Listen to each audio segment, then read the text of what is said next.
What's up, Dragon Brood? Today, we have an interesting problem. A big problem. Might even call it a giant problem. Well, and what I mean is, giants are one of the new tribes in Kaldheim, and they just haven't been remotely competitive. And let me say this. I almost did a video of talking about like each time new tribes have come out and they haven't been competitive and how I feel about it and whatever. I don't know if y'all would find that interesting. If you would, let me know down in the comments below and we can see about putting something together. Otherwise, I'll just leave that aside. Also, I want to say, when you get to the end of the video, I have a request for everybody. So please watch to the end, check that out, and then help me out with the thing. You'll know when you get there. But giants, people want this to be a thing. I had somebody who came into my stream on Sunday actually, and submitted this for one of the deck doctor things. And you know, it was GRIXIS colors and it was kind of in the right space, and I thought about doing that before and kind of goofed around with it. And then I saw that Legend VD also did something, so I kind of tried to take pieces of all three and put them together and make a thing and see if it worked. But who knows? This is like my 12th version of Giants. We'll just see what happens. Y'all know the drill. Like, subscribe, all that good stuff. And then let's go take a look at this GRIXIS Giants list.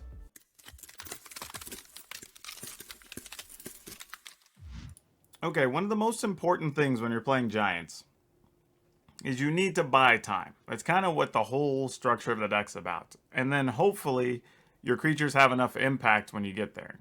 Now, the downside is some of them don't, because they don't necessarily do anything the turn they immediately hit the table. But if you can at least buy time to create those situations, it's a little bit better.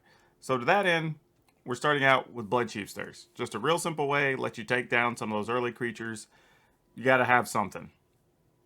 Then we have Agonizing Remorse. This kind of helps with that too, but also allows you a chance to like remove an Embercleave or maybe get rid of your opponent's Ultimatum, things like that they may be able to play on turn 5 or 6 as you're just getting rolling, right? So it gives you a little bit of room there.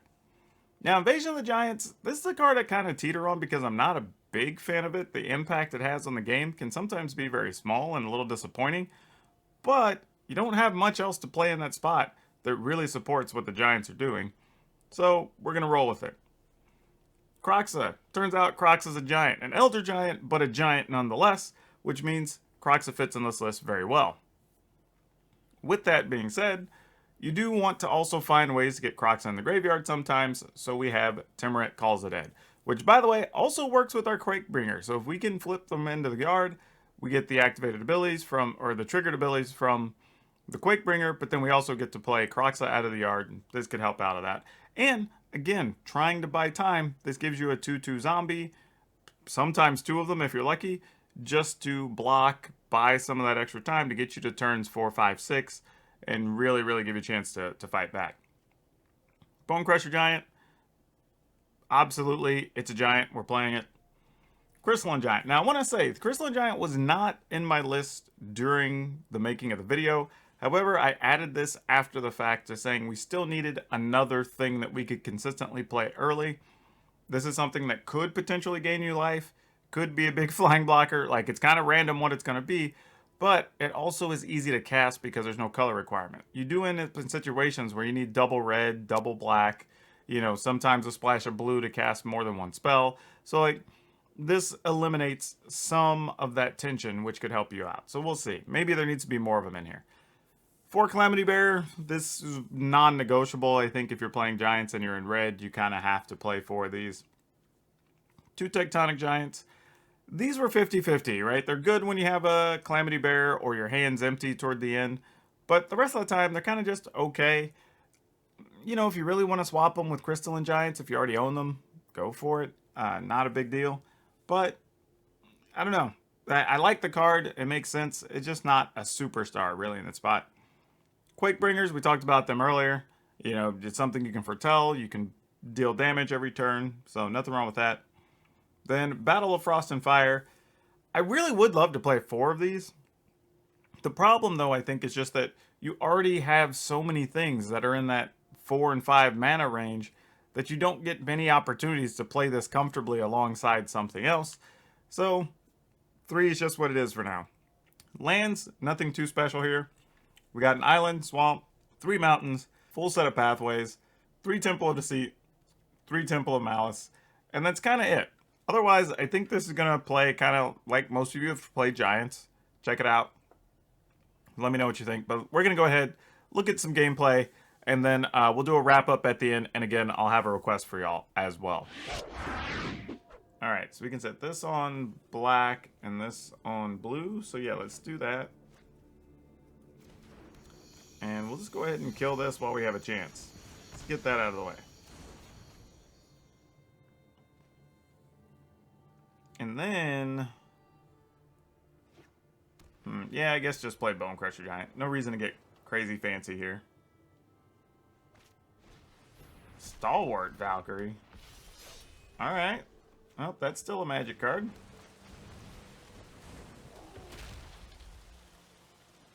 Let's see what else they got.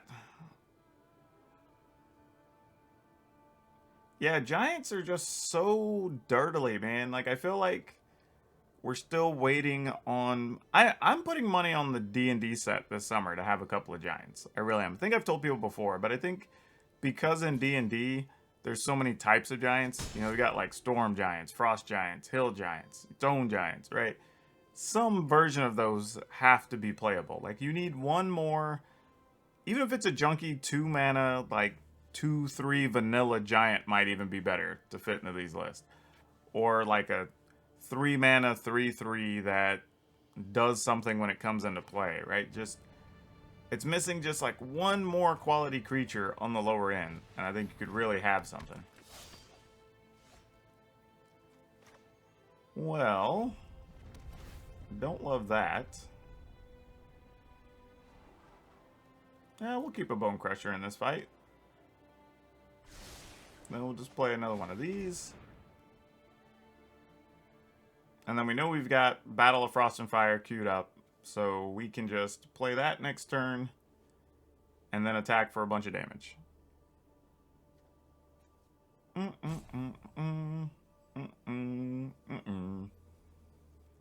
was like, come on, opponent, what are you waiting on? I'm just casting a 3/3. And I am not attacking into your Seasoned Hollowblade just yet.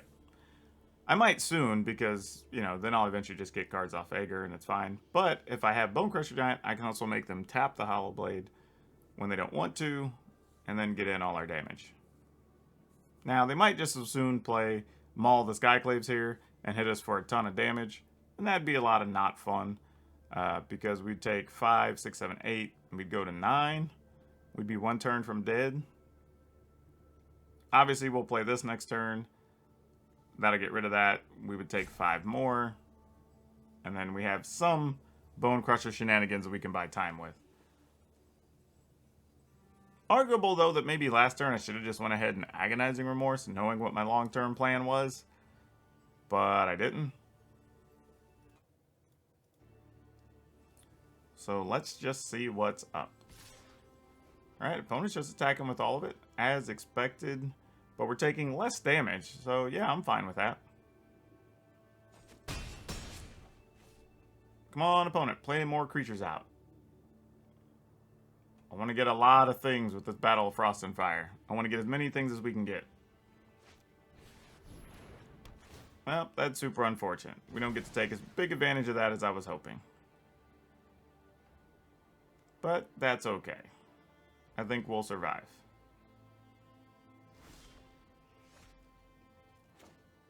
Okay, sadly I think that has to be on red, so if we get another land, we could do those next turn. But we're going to go ahead and do this. Cost the opponent a card, kills off the Stalwarts. So it seems okay. Oh, they didn't sacrifice... Uh-oh, they didn't discard a card. Why?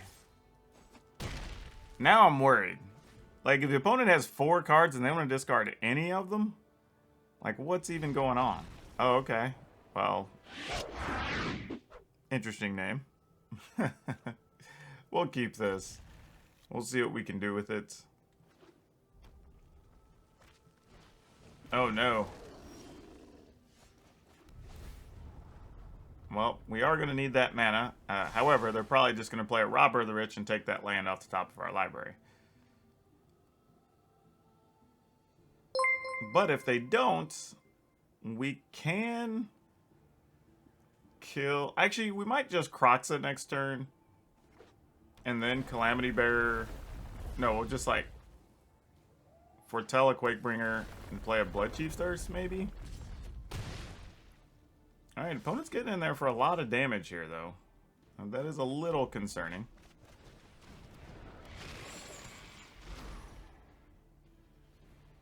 Hopefully no Scavenging Oozes are in our future.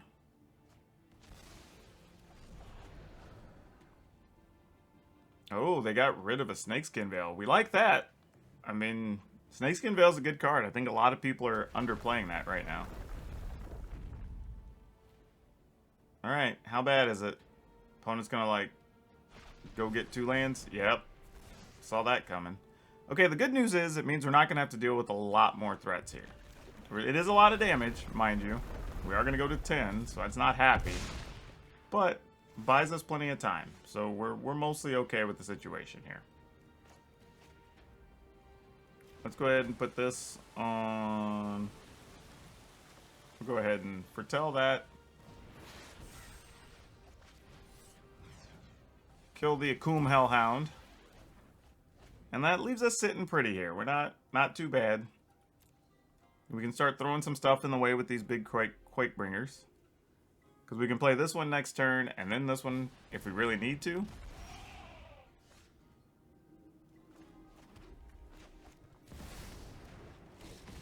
Oh, by the way, y'all, how many of y'all have seen WandaVision? We finally watched that yesterday. Well, over the weekend, really. We will on Saturday and Sunday. Because it wasn't that long. 8 episodes, and they were like not even a full 30 minutes each. I think it ended up being like 3.5 hours worth of viewing. But it was interesting. Like, the series itself, I don't know, was grand, but it was interesting, and it had a good finish. Like, definitely did a good job setting up future Marvel Universe stuff, which I think was the intent of that whole series. Alright, opponent didn't have anything for us there. Huh. Well...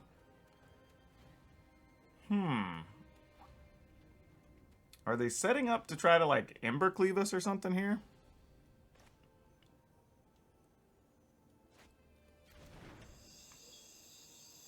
Because, I mean, we could do this and then shoot the opponent. Or we just, you know what? Let's just play this. Because real talk, like, if the opponent doesn't get what they want here, then we can just Calamity Bear and start getting a little wild.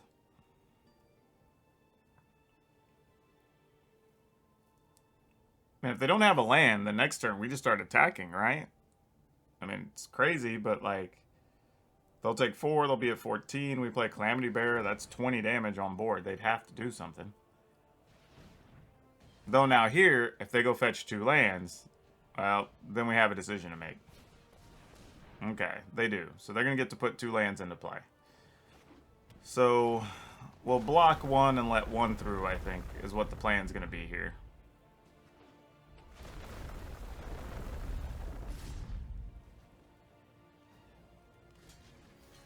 Alright. And if you get us, you get us. Okay, they had Unleashed Fury, so we were dead anyway. We were gonna die one way or the other. Yeah, man, like... I just feel the struggle of the Giants, because I feel like for the first couple of turns, you really don't establish anything on board. Like... You're hoping turn 3 your thing sticks, but then after that you're just so slow. Alright, I think we're just going to do this, see what the opponent's up to. Oh, Valky. I mean, I guess we just let you keep a Valky, I suppose.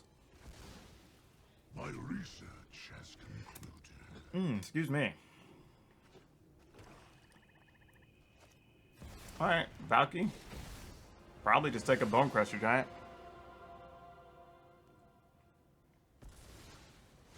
Why would you not take a Bonecrusher Giant? Because all it's going to lead to is me playing a Bonecrusher Giant and then getting it back. That's so weird.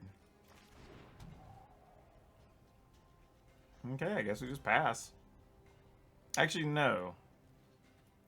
Ah, that's a mistake on my part. I should have just killed it, because now they can respond by turning Valkyrie into a 4-3. That was just laziness on my part. Not even a good reason.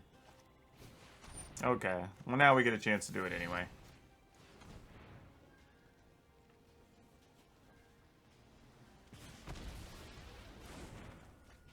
Okay. Yeah, I just wish there was just like something else for the Giants. Like, if anybody has a good Giants list, I would entertain looking at it. Because, like I said, people keep asking me to make Giants work, and I'm just like, man, Giants are just, it's a struggle.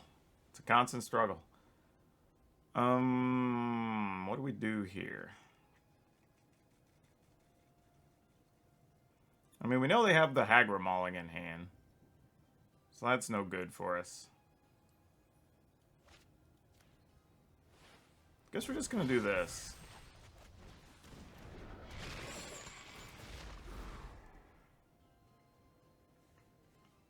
Let's see if they discard that Hagra Mauling or not. They did. Alright, so they wanted to hold on to whatever the other thing is. I mean, they can almost just play Ugin again at this point if they get one. Skull Raid, we discard 2 cards. Why do I never have Quakebringer in hand when I need to send stuff to the graveyard? Why? Why is that a thing? Okay, sure.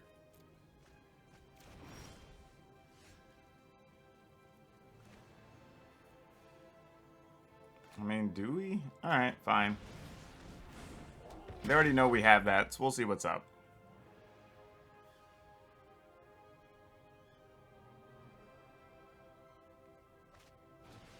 Another Skull Raid. Alright.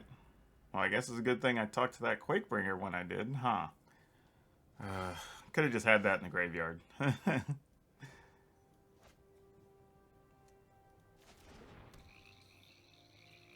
I might as well on the Croxa. Why not?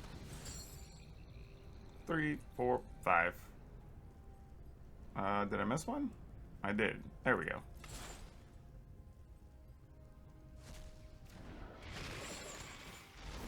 Opponent discards. Ooh, and it was another Ugin. Look at that. That had potential to be real bad. They were a turn away.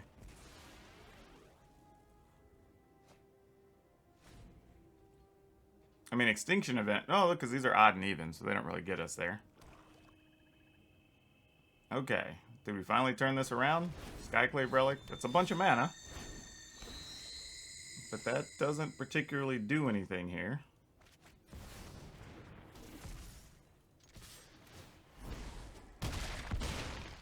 Okay. This could be it. So another Ugin would get him there. Nope.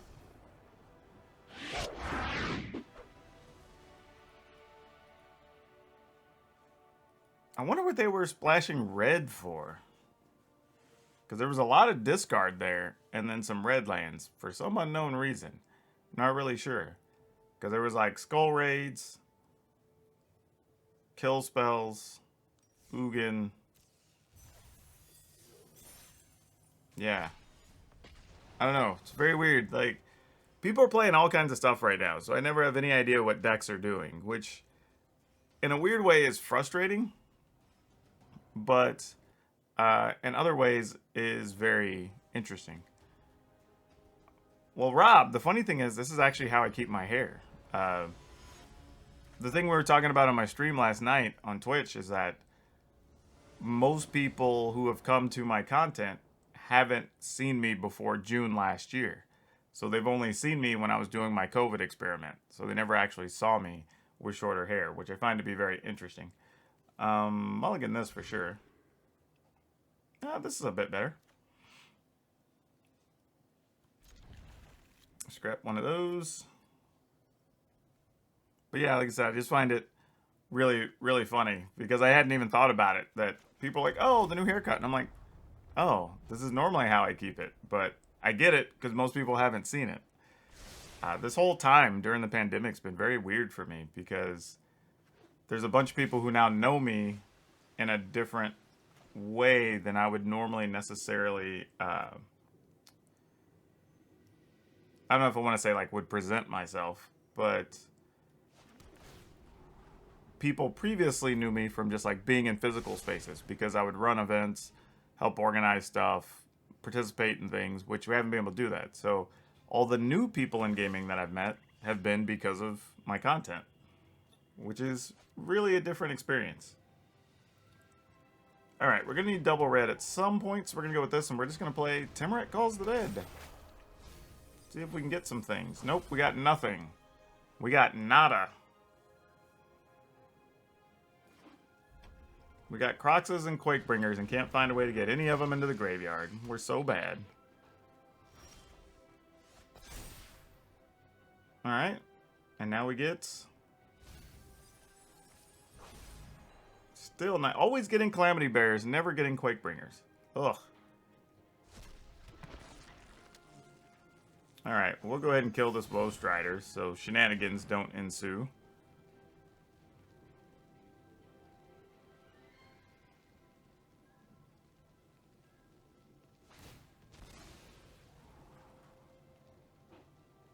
But our real problem is going to be lack of mana here. That is about to be a real situation. Because we definitely needed one there. It would have been nice to play that and a Croxa. Well, we found one, kind of the hard way. Do we want that one, though, is the thing. I don't believe so. I think we just attack for 2. We'll work under the assumption that they will steal our Bone Crusher and hit us with it and then sacrifice it, because that seems like the plan. And then we'll probably just cast double Croxa next turn.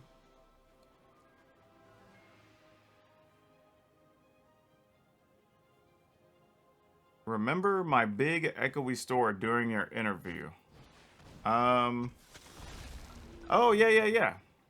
Like, took me a second to remember what we were talking about. Let's... give that indestructible. It's going to be annoying.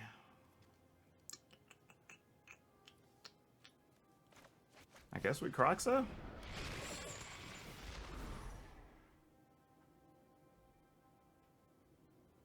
And then I guess we Croxa again? I mean, I'm not sure what else we do here.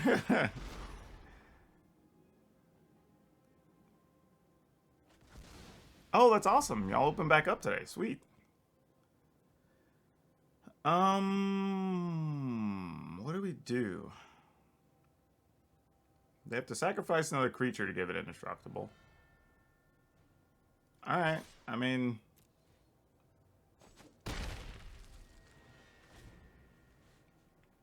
Okay. They have 3 cards in yard. 2 of them have return effects. Yeah, we knew this was coming. That doesn't surprise us at all. Alright, we're going to take a bunch of damage here. We're going to take 8. Obviously going to remove one of our Croxes, as they should. No blocks. We'll let them sacrifice our Bone Crusher Giants. I mean, the problem is, if they have another Claim the Firstborn, we're just dead next turn anyway. So yeah, I don't know. I don't think there's anything else we're going to be able to do here, really. I mean, I think this is a case of Giants just being too slow. I mean, everything costs so much. I don't think there's a real out here.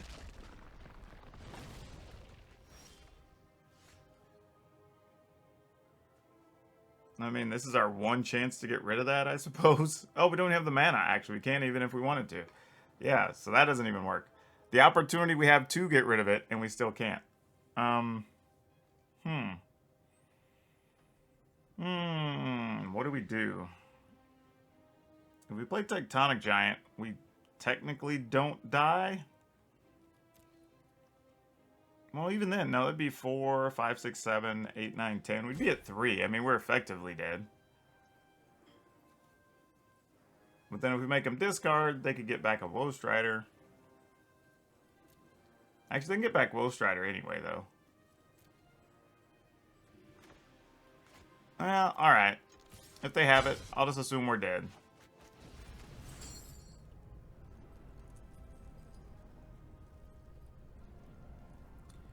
I'm willing to take our beatings.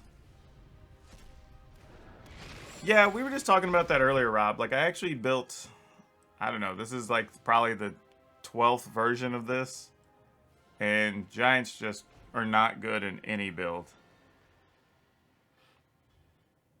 It's very much a struggle. This is the closest I've come to a playable version, I think. Yep, we're dead. As expected. Like, there's just too many things that you have to defend against, and the deck's just not capable of doing it, I think is the problem. And the green changelings don't really do anything for this deck, because, like, the good one is destroy artifacts or enchantments if you remove a thing from a graveyard, which you're not really wanting to do. And then the other one is play creatures off top of your library, but when all your things cost 4, effectively, it's not any good.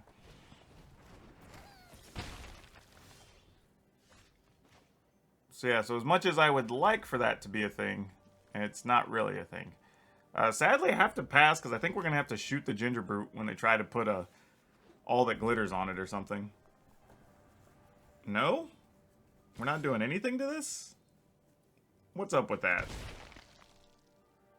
What's the catch? Okay, Fearless Pup, I would probably rather kill that. And another Ginger Brute. Oh, gosh dang. Oh, I know what this is. Next turn, they're going to play that silly enchantment that, like, things that cost less than 3 deal of damage every time they attack. I almost guarantee that's what's about to happen.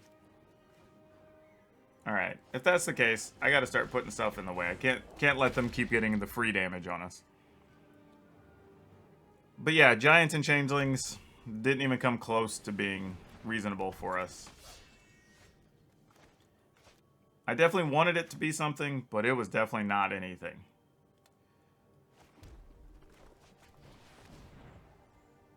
Alright, we'll play both of these out, and I guess we'll just stay on the defensive? I don't know. Maybe we're going to get Ember Cleaved out of our boots or something here. I don't know what's about to happen. Okay, guess not. Our creatures for once were big enough.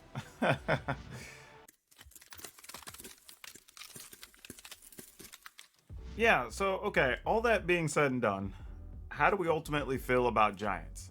I think they are mostly fun, but sadly not competitive. And this is where that request I told you about in the beginning of the video comes in. If you have, and I mean this sincerely, not just like every person who's come into my stream and be like, I have this Giant deck that's amazing, and you play it and it's just like every other Giant deck. If you have a Giant deck that has proven to do well for you, even if it's just gotten you through like platinum or whatever on the ladder, please check out the link in the description, come over to my Discord, shoot me your deck list so we can at least play it on stream, talk about it, feature it on the YouTube channel, whatever. People want a good Giant deck. If there's one out there, I would love to showcase it and get it out to the public, but I don't know what it looks like. And like I said, I've tried a lot. So if you have one, I sincerely mean that. If you have a good Giant deck, come hit us up over in my Discord and come shoot it my way.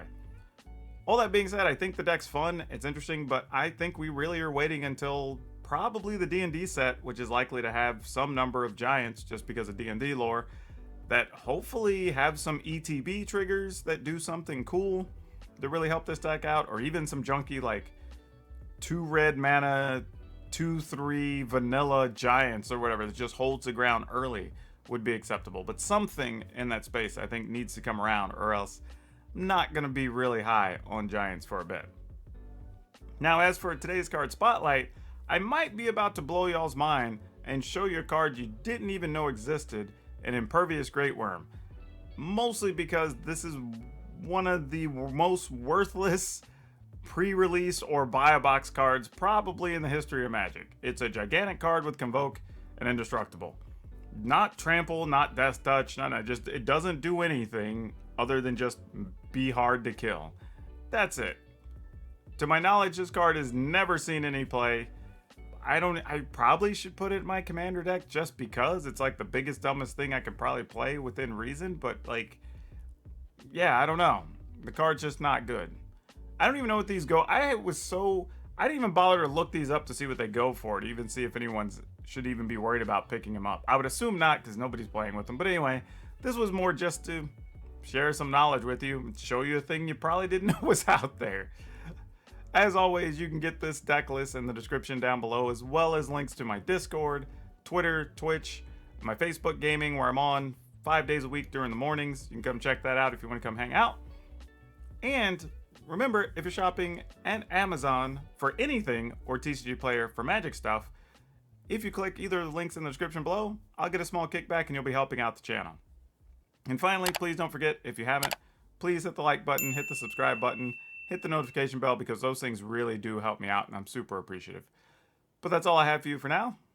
We'll see you next time.